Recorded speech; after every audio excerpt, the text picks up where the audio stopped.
If you don't mind, I'd like to throw down the gauntlet a little bit. I love the spirit of this conversation this morning around root cause problem solving for both the nonprofits and the businesses, and how to really achieve shared value. It's a journey for Toyota that we're still working on, but we want to get there.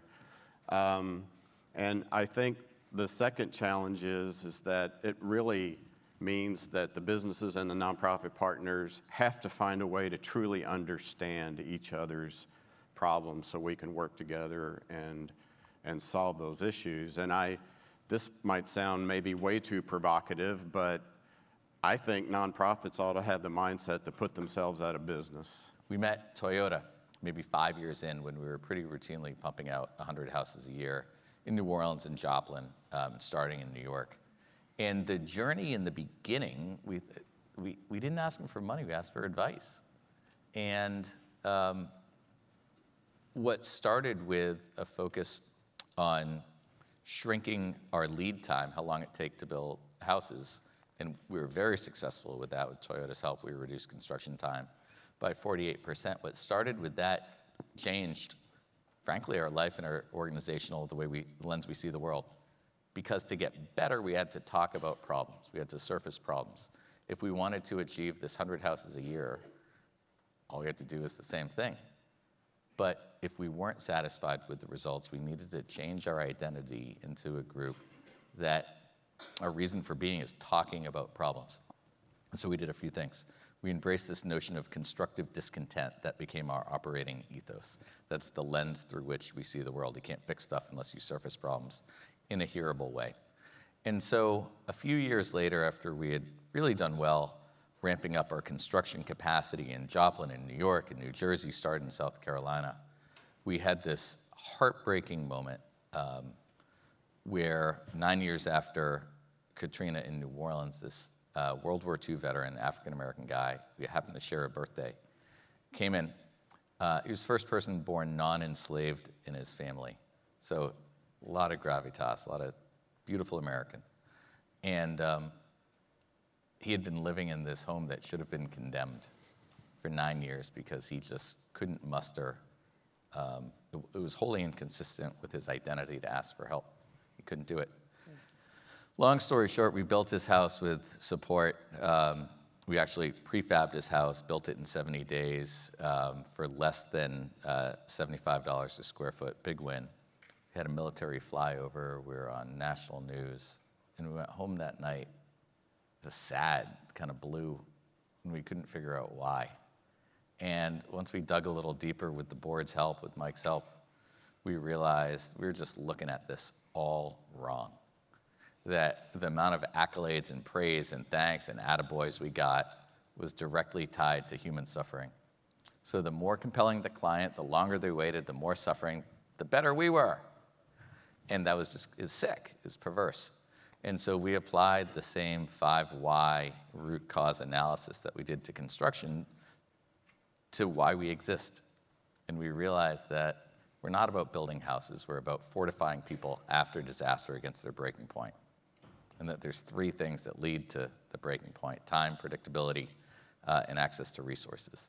So that allowed us to reorganize our organization, make the sexy stuff the smallest thing, and have upstream solutions, ideally that obviate the need for the rebuilding work in the first place. To your point of your size, do you think that that contributed to your ability to be nimble and to kind of, flip and, think about going from recovery to resilience? Because I know a lot of people sitting in the organization work for some of the big legacy organizations, and doing the notion of what you just said, I think it's more challenging. So my perception is once these organizations get to be these huge megalodons with all of the different chapters, it's actually harder for them to do that kind of self-analysis, let's pivot, let's rethink this, than kind of where you sat, which is, I think, the beauty of being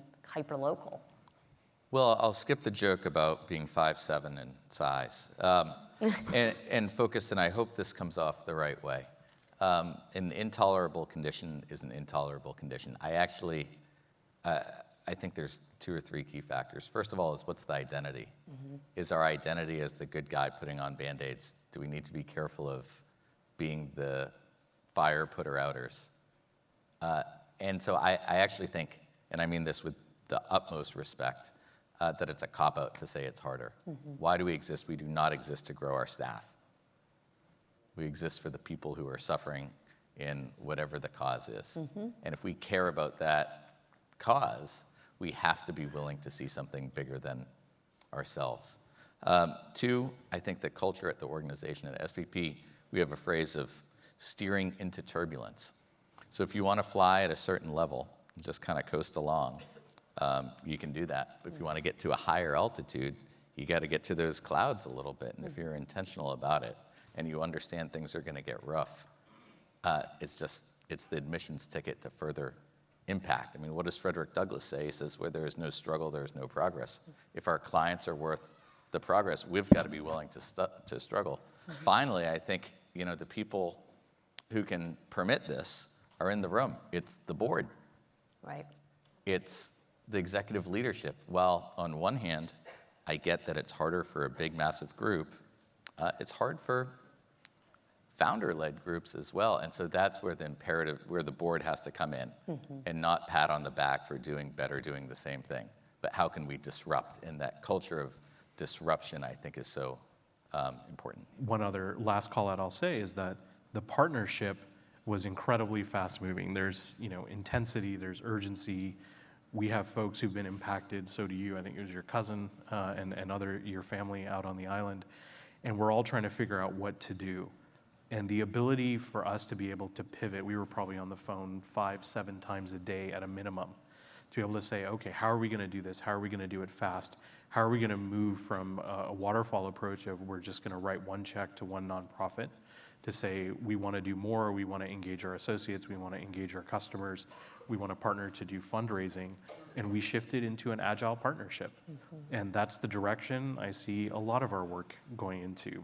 My team is shifting, how we think about lean impact models, all of that is starting to change for us as funders, where I am not interested in simply writing checks anymore. I am interested in finding meaningful partners with whom we can engage to solve for outcomes and to recognize what we say today may not be true 6 months from now or 12 or 18 months from now.